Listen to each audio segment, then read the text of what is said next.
సుధ పంజరం వీడిన పక్షిలా ఉంది. సొంత కారు, అడిగినంత డబ్బు, ఆంక్ష చెప్పేవారే లేరు. ప్రకాష్ వారానికి 6 రోజులు బిజినెస్ టూర్‌పై తిరుగుతుంటాడు. సంధ్య లెక్కేమిటి తనకు? సినిమాలు, షికార్లు ఒకటేమిటి కాలేజీ కార్‌లో వచ్చేవారు తక్కువ. అందులో స్వయంగా డ్రైవ్ చేస్తూ వచ్చేవారు ఇంకా తక్కువ. అందుకే కొందరమ్మాయిలు సుధను రాజకుమార్తెగా చేసి తాము చెలికెత్తెలా ప్రవర్తిస్తారు. గర్వంతో వెలిగిపోతుంది సుధ మోము. ఆ రోజు కాలేజీ వదలగానే కార్లో కూర్చుంది. ఎదురుగా నవ్వుతూ అశోక్ నిల్చున్నాడు. హలో అశోక్, నేనిక్కడున్నానని ఎలా తెలుసు? అన్నది డోర్ తీసి పట్టుకుంటూ. నువ్వు పాసైన పార్టీ ఇవ్వనంత మాత్రాన తెలియదనుకున్నావా ఏమిటి? మీ నాన్నగారికి ఇన్విటేషన్ పంపారు కదా. నాన్నగారు వచ్చారు కదా. పోనీలే, నువ్వు మర్చిపోయినా నేను మర్చిపోలేక వచ్చాను. అభ్యంతరమా? భలేవాడివే, అభ్యంతరం దేనికి? ఎక్కువ అన్నది డోరు వంక చూపుతూ.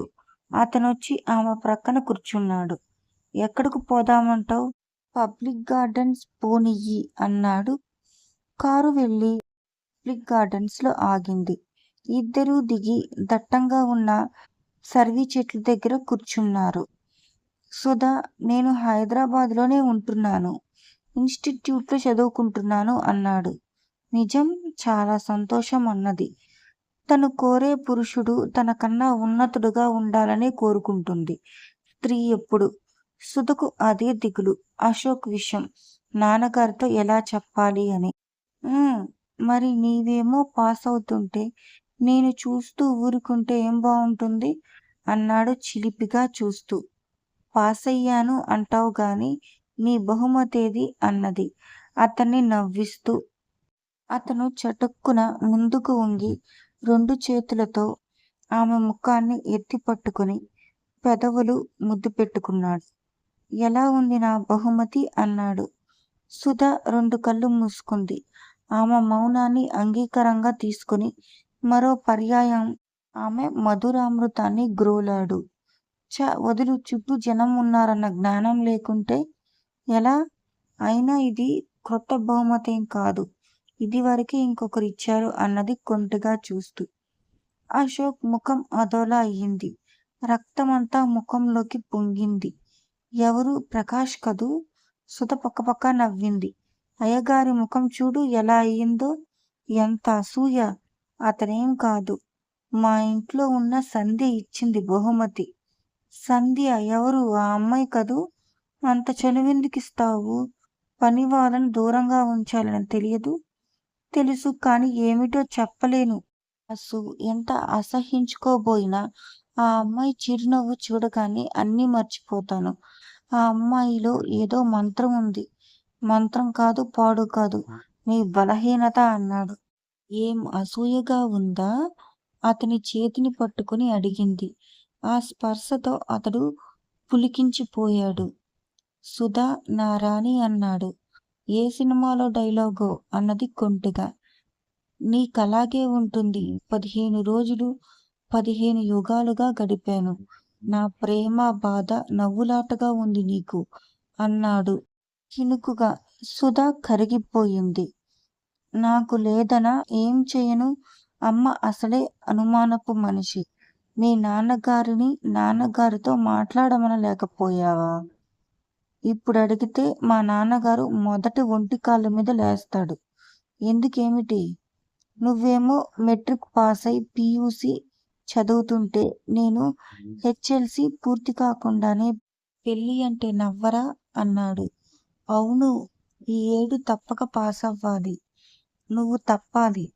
అదేం శుభం కోరా అంటే అన్నది ఆర్ధోక్తిలో ఆపుతూ. మళ్ళీ నీకంటే ఓ క్లాస్ తక్కువేగా, అందుకే నువ్వు తప్పితే ఇద్దరం సమానం అవుతాము అన్నాడు నవ్వుతూ. తన తెలివితేటలకు తానే మురిసిపోతూ. బావుంది, నాకలాంటి పట్టింపులేం లేవు. డాడీ నా మాటకెప్పుడూ కాదనరు అన్నది హామీ ఇస్తున్నట్టు. అంతవరకు రాని సుధకు దూరంగా ఉండటం నా తరం కాదు అన్నాడు మత్తుగా చూస్తూ. అన్నది ఇంకా కవ్వించింది. ఆవేశంగా ముందుకు వంగాడు. కాని కాళ్ళకు దగ్గరగా ఓ తల్లి తన 6 పిల్లలతో వచ్చింది. విసుగ్గా లేచాడు అశోక్. సుధా కార్ స్టార్ట్ చేస్తూ పక్కున నవ్వింది. ఎందుకు నవ్వుతున్నావు? ఆవిడని చూస్తే పిల్లల కోడి గుర్తొస్తుంది అన్నది. సుధకేం తెలుసు ప్రకృతిని పరిహసించరాదని? సానుభూతి సలహాలు ఇవ్వాలి. అశోక్ బంగ్లా ముందు ఆగింది కారు. అతను దిగాడు. మళ్ళా దర్శనం. మీరు తలుచుకున్నప్పుడు కిలకిలా నవ్వుతూ కార్ స్టార్ట్ చేసింది. ఆ నవ్వులోని పువ్వులేరుకుంటూ నిలబడ్డాడు అతడు. సప్లిమెంటరీ పరీక్షలు తెల్లవారితే ఇంగ్లీష్ చదువుతుంది సంధ్య.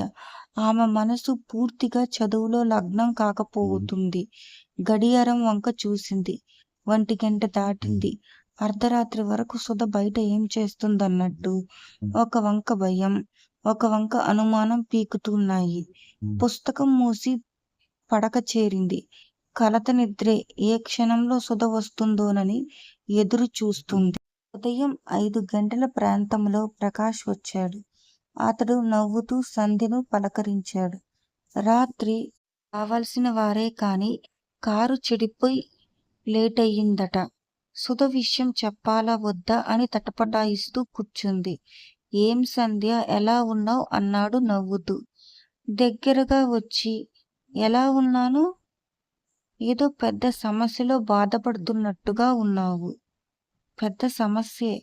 ఒక విషయం చెప్తాను. మీరు కొంచెం మందలించాలి. ఎవర్ని? ఆశ్చర్యంగా తలెత్తాడు. పని మనుషులనేమో.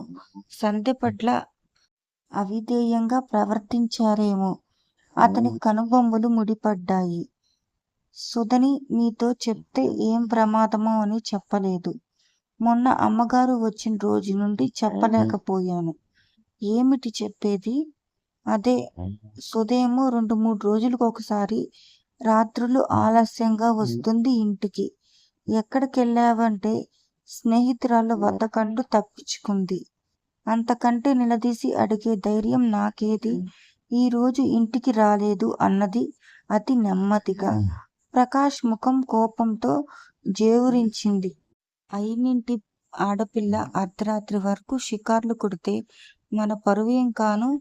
దానికి విపరీతమైన చనువిచ్చి పాడు చేశాడు మావయ్య. వెళ్ళేది స్నేహితురాండ్రే అయితే పర్వాలేదు. ఎవరైనా ఇంత విచ్చలవిడిగా ఉంటే ఏం బావుంటుంది? వాళ్ళింట్లో వాళ్ళు మన కుటుంబం గురించి ఏమనుకుంటారు? ఎంత తేలిగ్గా ఊహిస్తారు? సంధ్యకు తెలుసు సుధ వెళ్ళేది ఎక్కడికో, కప్పిపుచ్చాలనే ప్రయత్నంతో. సరే, ఈరోజు కనుక్కుంటాను. నువ్వెలా చదువుతున్నావు? వీడియోను ఆస్వాదించినందుకు ధన్యవాదాలు. ఇంకా ఎక్కువ భాగాలు చూడాలంటే సబ్స్క్రైబ్ చేయండి. మీ అభిప్రాయాలను కమెంట్లో పంచుకోండి. తరువాతి భాగంలో కలుద్దాం.